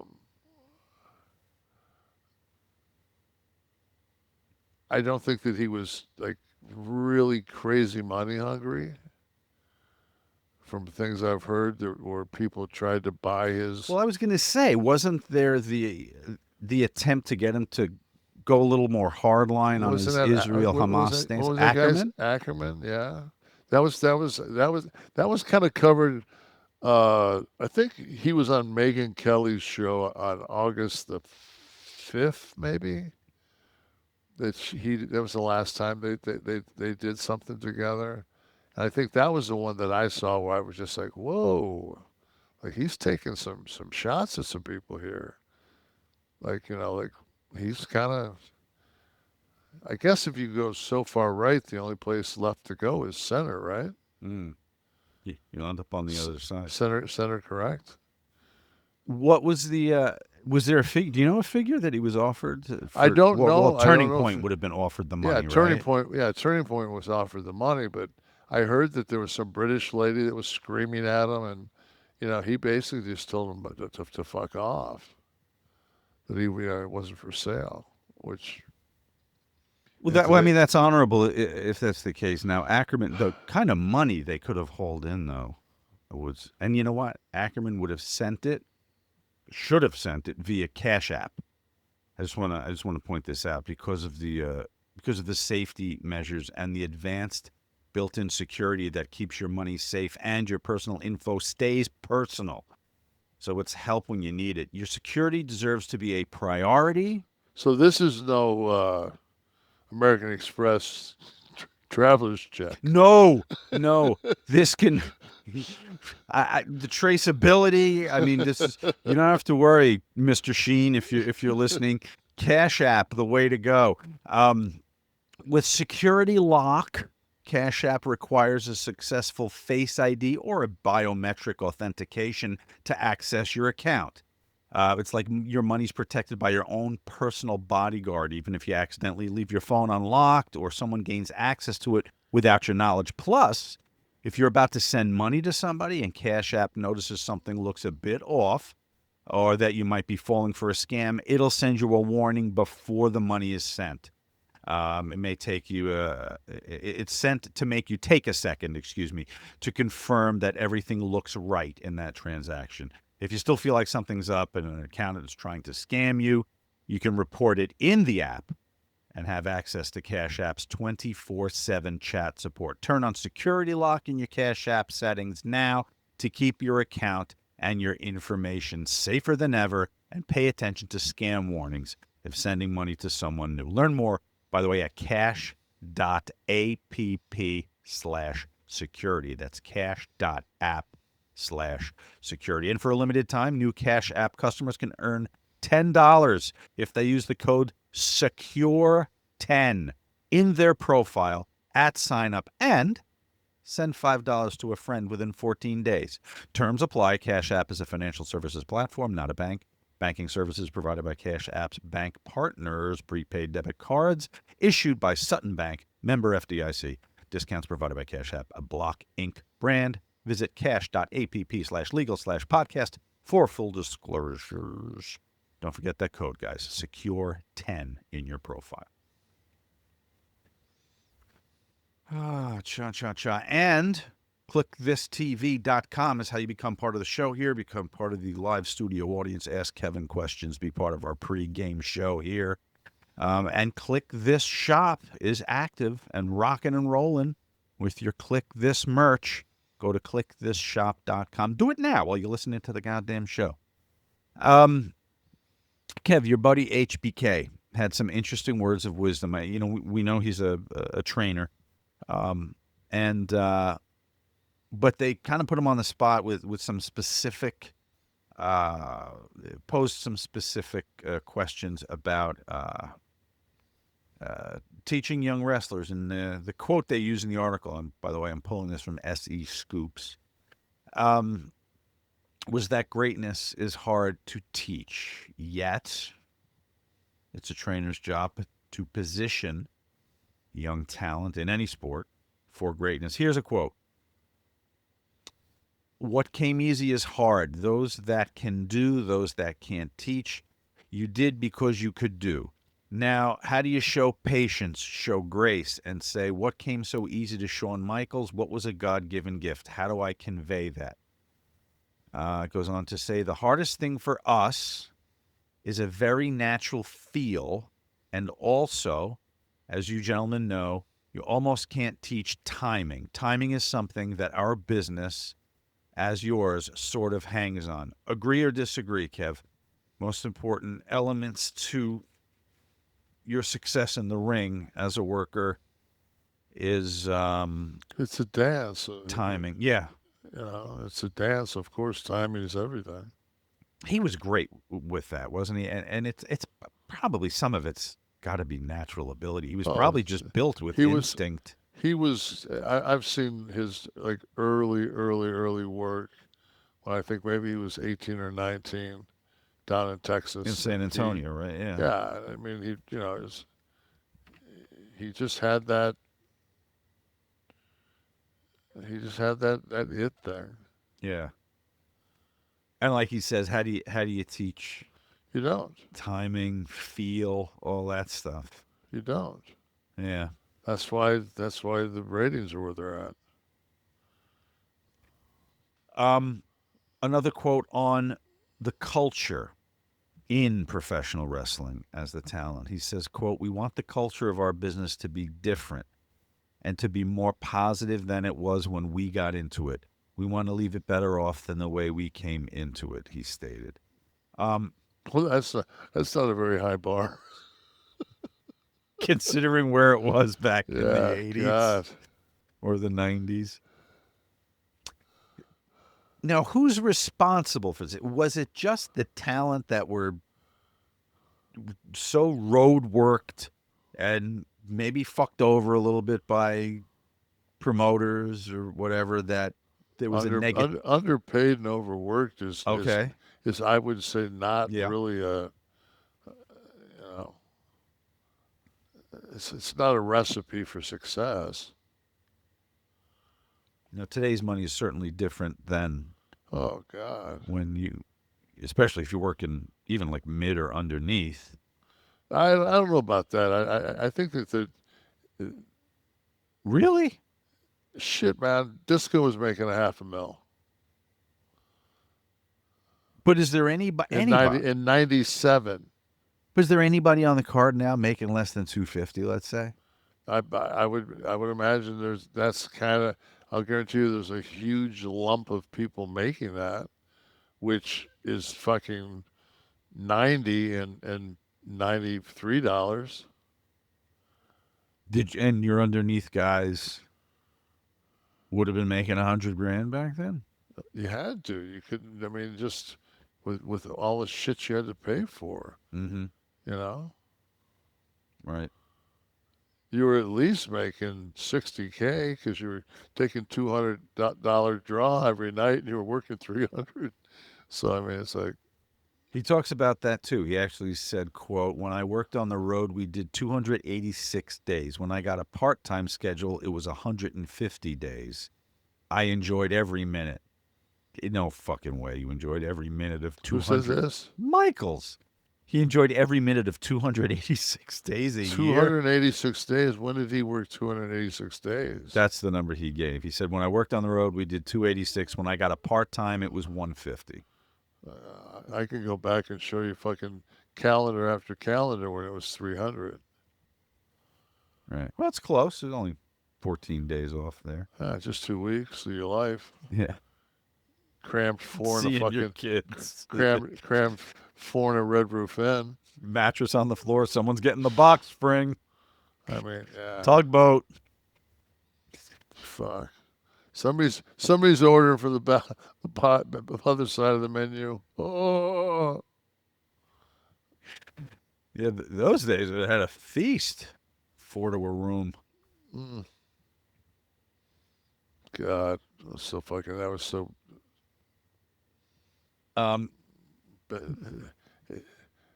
We try to romanticize that fucking era, a lot of us, and it's when you look back at it now, it's you know that the statute of limitations is passed, but you almost want to fucking it was almost like a work camp.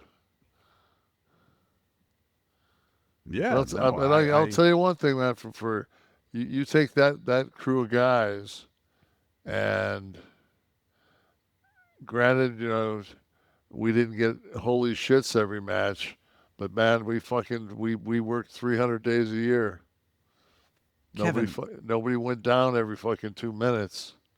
Oh, you had to. You didn't eat if you had to go out with. I'm just saying, guys are down fucking all the. People just vanish from TV, and you're just like, where are they? He's hurt. He's hurt. He's hurt. Here's something that I always wonder about with you guys. I've heard a zillion stories about your road schedules and how it worked with the hotels and the rental cars and all that stuff. Finding a gym, washing your fucking shit in the sink with your not Tide Pod, the liquid gimmick and all that. The last thing I would want to do after all that is go to an arena and get in a ring and wrestle for 45 minutes. Did you say this or somebody else maybe to me that you were being paid to travel, basically, is what the job was? Get to a place on time, get a connecting flight, get the rental car. You were getting paid. Number one, you were getting. I don't even know if you can call it. You were getting some kind of a severance, some kind of a paid is paid. Like, yeah, motherfucker, fuck that shit. I'm getting paid. That's a fucking. We weren't getting paid. Well, you were making money. Yeah. Fucking being a fucking a coke whore and fucking giving blowjobs for $5 ain't getting paid. Right. You were being paid a pittance. But it was the grind, the grueling grind is where you were earning the money. I still can't understand that after all that, you've got to fucking get in the ring, be physical. I can't believe I want to go to bed and have a sandwich. I can't believe after all that, at 66 years old, if I fucking tell somebody I don't want to do something, they don't understand where the fuck I'm coming from. Like, they didn't live it. They didn't live it. Exactly. Like, dude, you got to be fucking kidding me, right? Goodness. Dear Sexy, how about a couple of letters, Kev? Can you help a couple of people out here? I don't know. Actual letters from the Dear Abby. I can get out of my echo chamber. Files. That'll be one of the questions. How to escape your own echo chamber. But what if Kevin Nash was the one they were writing to for advice? Like the first letter, Dear Sexy, I am frustrated with my husband. We've been together 18 years. When it gets close to my menstrual cycle, he goes into an angry panic for us to be intimate because he travels for work and he's home only 4 nights a week. If we're not able to, he pouts, then becomes angry and distant and peppers me for updates to determine how soon we can resume intimacy. Regardless of how I feel at the time of the month, my feelings are ignored. He claims, quote, he claims I don't make time for him, even though he's out most evenings volunteering and doesn't return until after 11 p.m. My day starts at 6:30 a.m. I can't stay up that late and function the next day. Is it right for him to be angry with me over something my body does naturally? Is it my duty to make sure he's satisfied before my cycle comes? That's from Blamed in Canada. Well, Blamed in Canada, obviously they've passed some kind of an ordinance against oral sex in this area. In Calgary, it started. Calgary, in the dungeon. Yeah, but it's like I've heard women say before that that I've talked to that if your husband wakes up to a blowjob every morning, you like 99% of your problems in the sexual department are solved. Yeah, especially if he's hitting the crack pipe at the same time. Exactly. That's the old joke, right? The husband gives the wife a nudge. She goes, "Honey, I have a gynecologist appointment," and he goes, "Yeah, but you don't have a dentist appointment." Exactly. If I was in the dentist chair today. Ugh. Hopefully not experiencing anything we're talking about right now. But I tell you what, man. Whew. Let me see those warrior teeth. Let me see those Ultimate Warrior teeth. Now say all new fucking 6 new veneers. The crown. I got one more crown coming. Oh. You got to get to a Comic-Con and show those things off, baby. Yeah, I've got one coming up in Tampa at the beginning of October. Second letter. Dear Sexy, I've been married for 19 years to my second husband, Jack. Our children are grown. When we met, I was a business owner and he was retired. He has had numerous medical issues and procedures, and I have always insured him on my health plans and been his advocate. We've always had separate bank accounts and a household account we equally contribute to. Jack has numerous CDs and funds that he manages. We do not commingle those funds. I've never asked for money from him and have always contributed to any of the household needs. I still work full-time and recently began receiving my Social Security, which I'm banking for my retirement as I don't anticipate receiving any of Jack's money. Maybe I will, but I'll need to be proactive on my own behalf. Jack is now seeing my increased income and wants me to contribute a larger portion of my salary to the household account. I don't think his expectation is fair or warranted. I do most of the household and yard chores since he's been limited in his ability and strength. Please advise. That's from Working Gal in Washington. I'll start off by saying, bitch, you getting worked. I wouldn't put up with that shit. All right, so but question: if let's use like the flat tax mentality here. If she's hauling in a little more money, shouldn't she be dumping the same percentage into the? No. She should keep that and only put. It's hers. Now you're talking about she's got no retirement. He's got CDs and a bunch of other brilliantly fucking played fucking financial moves at fucking 3.1%. The old CD. Christmas. Does he have the Christmas Club fund? Yeah, he's got the Christmas Club going. So he when he doubles that down on the layaway programs, he's fucking killing it. This must be from 1950. This letter. It might be. But anyway, I just. She should be entitled to keep everything. Number one, if you're the female in the house and you're doing if you're out there fucking cutting the lawn, dude, fuck you. Fuck Jack. We're talking about. Yeah, fuck Jack. Don't fuck. Now, number one, don't fuck Jack. That'd be talk about. I'd be on my cycle all the time. I mean, fuck. I wouldn't give that son of a bitch anything. I'd make him pay for it. I'd put a fucking a list down of what everything costs, and he'd have to fucking give me give you a traveler's check. Well, back then, yeah, but cashier's check. Yeah, fuck that, man. I hate dudes that fucking like you're the man. You're supposed to take care of your wife. Now, Becky's the man. And this is the cereal, Kev. Magic Spoon, as we know. Back with us. The magic is the protein, and no sugars is really the magic. That's what they founded their magic on in Magic Spoon. Every serving of Magic Spoon high protein cereal has 13 grams of protein, 0 grams of sugar, and 4 grams of net carbs. We're talking flavors like the cocoa, the frosty that I have here, fruity, a great one too. Steve gave us the magic to mix the chocolate and the peanut butter for some love. And the treats. These are great to grab, throw in your bag, and head out the door. High protein treats, crispy, crunchy, airy. The easiest way to get 12 grams of protein on the go. Mouth-watering flavors like marshmallow, chocolate, peanut butter, dark chocolate.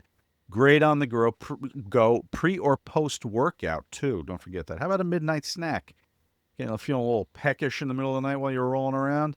Sneak down to the kitchen and pop one of the great treats from Magic Spoon. You're going to get $5 off your next order, by the way, if you go to magicspoon.com/Kliq, Kliq. You can look for Magic Spoon at your nearest grocery store, maybe on Amazon.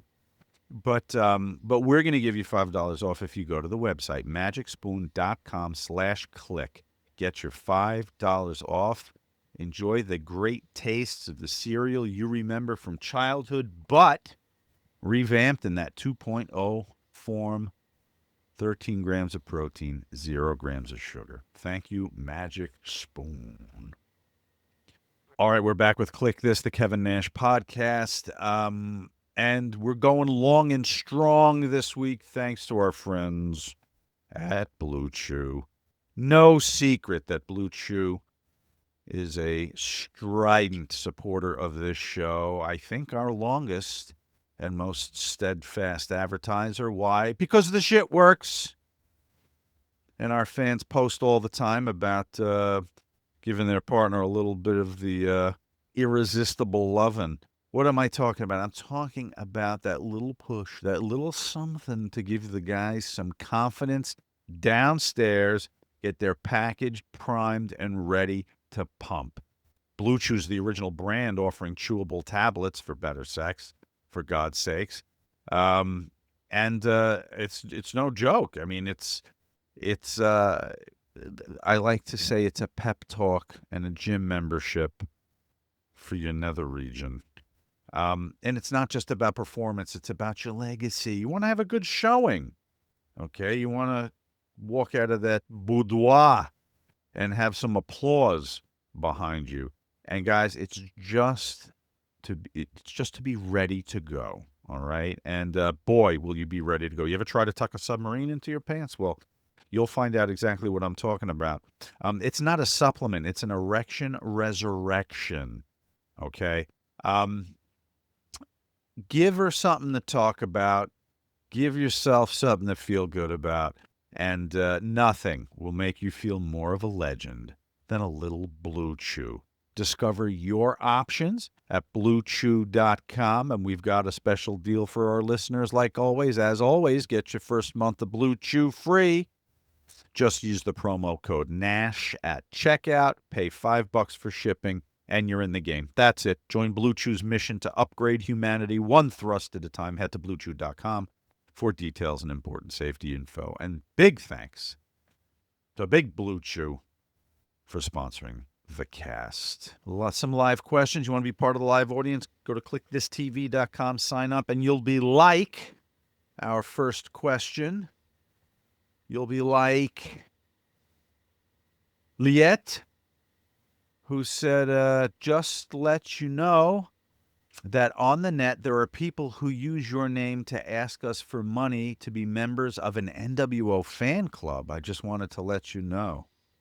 Fuck, you ever hear that, Kev? No. What is it? What is it? Like on what, Facebook? Send if you can get a link to one of those, Liette, Kevin will send his legal eagles after them. Send it to Steve in the chat here, and he'll get it to Kev. That's fucked. Oh, cool. We'll take care of that. Don't you worry, and don't send any money. Because we brought it up here, so then somebody took it and ran with it. Remember, people were asking about the fan club thing, and some fucking scumbag decided that they'd do it. Well, let us know, Liette. We'll try to get it taken care of. Who's next? Ivan.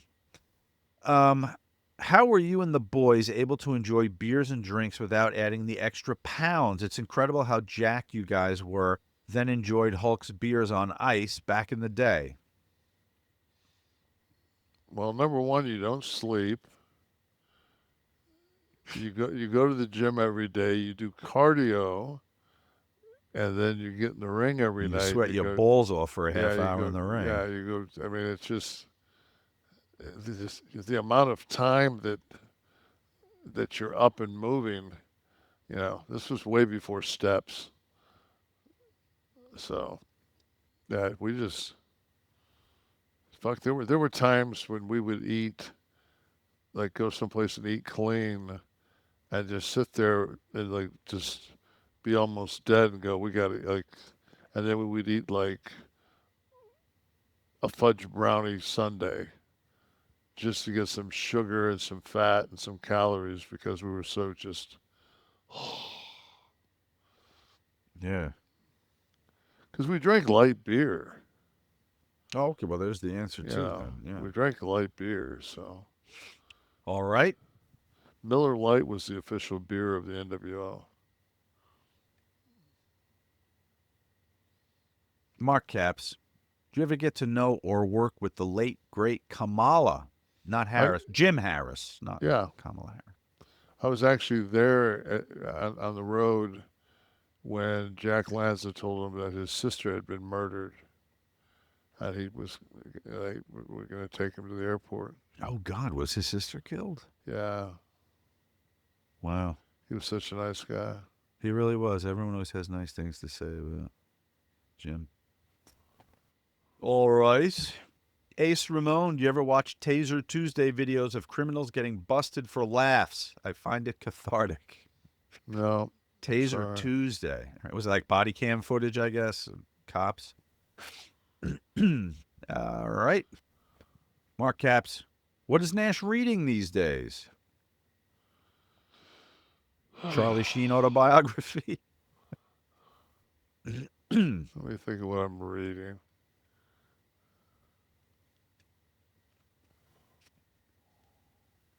I've been pissing around with. I'm reading Monkey Morales. I started reading the Keith Richards autobiography Life. again. Yeah, I did that too. I started reading that again, but I'm like maybe 130 pages into it. I thought he was kind of shitty to Mick in that. Yeah. Even if they did like joke behind Mick's back all the like, his nickname was Brenda by everybody else when he wasn't around. It's also, yeah, he was a dick to him. Yeah. Yeah, I can't.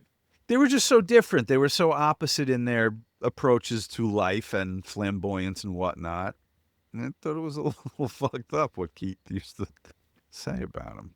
But he was, Keith's fucking brilliant.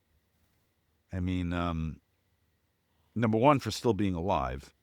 His memory is unbelievable. Yeah. He's like Shatner. There's a very good documentary. I don't know if it's still on, and I don't remember. Oh, I think it was called Under the Influence. Maybe Netflix? I think it's just came back on. Okay. Where he does all the old jazz clubs, and he's kind of tough because they huge influence of American It's somewhere blues. because I was going to watch it. And maybe it was I was on YouTube, but I wasn't going to watch it. Yeah, if you haven't seen it, Kev, it's worth a watch. I think I've seen it before. Oh, Like I didn't. It's one of those things like I've got 95,000 things streaming. I can't find a fucking thing to watch. So Heard there's going to be a Liberace documentary next month. We can get together and talk about that too. I think that the other side of the menu. Michael Douglas and Matt Damon tied that one up. They've done me. plenty for it. Yeah. Next question. Our 11 Soft Club CB. Remember hearing Scott Hall saying that X-Pac leaving for WWE changed the momentum and caused WCW to lose the ratings war with WWE. What if Syxx never left NWO in '98? What would have happened? I absolutely believe that to be true. When we lost him, he was a soul. Very good. Plus, he was always in a good mood, man. The kid was never in a bad mood. Scott and I are two grouchy fucks. The kid was just, having a good time. Was that perhaps your nickname, the Big Grouch, in the NWO? Yeah, I was. Big Grouch, Big Grumpy. Yeah. I'm sure Prick. I might have heard that. No, I didn't hear that. I did hear Big Grouchy. All right, next. Jen Vargo. Nash, how was your stress test? I didn't get any bad feedback on it. So that means good. Pass. There was, though, he said that my cardiologist said that I could have had, because I had a stent put in my heart like 20 years ago. And he said I might have had like a minor heart attack like 20 years ago. But wait, are you shitting me? Yeah. No, I'm not shitting you. And that you can do like a percentage. He said like the scar tissue on my heart was like 3%, like a 3% scar. He said that could be genetic. It could have been during the procedure of putting the stent. It was all in that, but it was in the back of your heart, which I guess if you're gonna have something wrong with your heart, you don't want anything around your fucking arteries, and so it was like in the back of my heart. So, wow. Yeah, so I got to deal with that this week.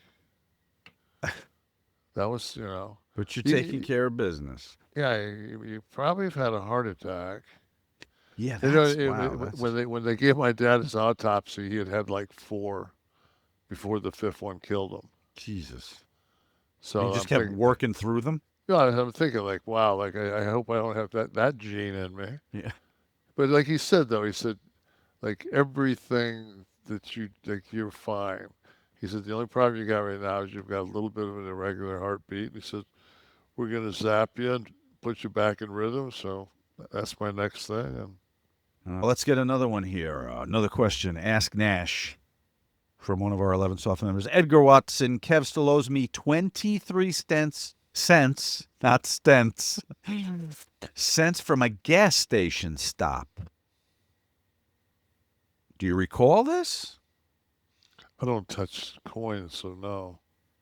Did you give him a ride to an indie event and had your wife's Hyundai and there was change on the seat? Was that the 23 cents? Let us know, Edgar. Wrap us up, Steve. Give me a couple more. Bring it home. Drive it home. A little BLUECHEW. Patrick Leonard. Is Kev coming to New Hampshire Comic-Con this weekend? I live across the river in Vermont, so I wanted to go, but I have to work both days. Don't worry about it. Don't worry about it. You're fine.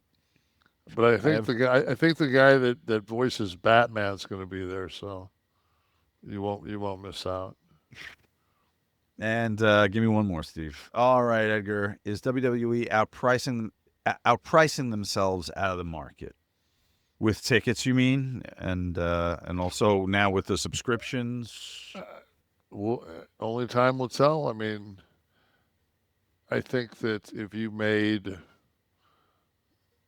net $70 million at last WrestleMania and you're about to make $250, I think that goes a long way on a couple people not buying seats.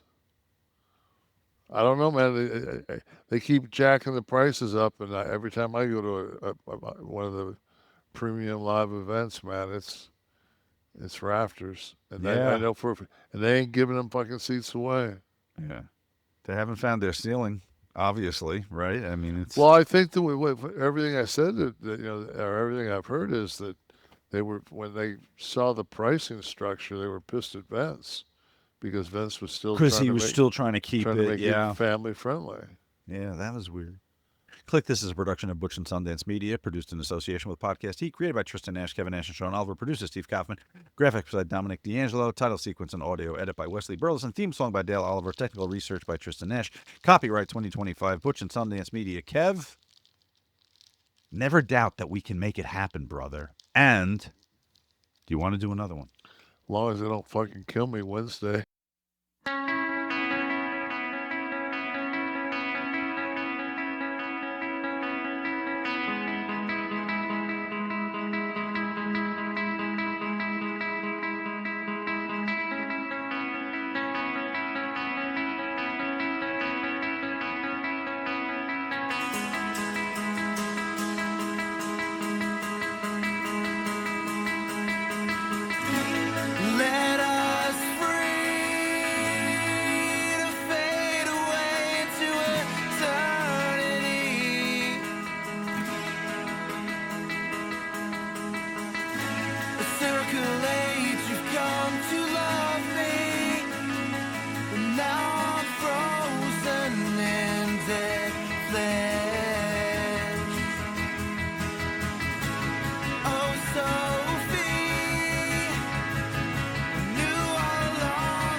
Customer service never answers a thing.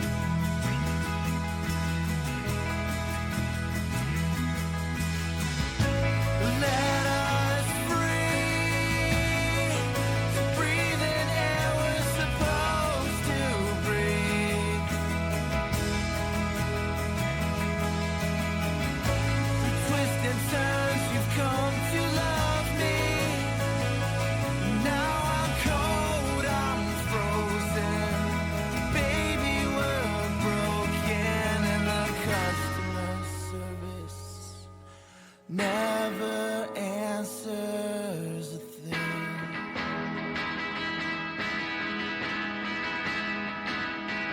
Yeah, the customer service never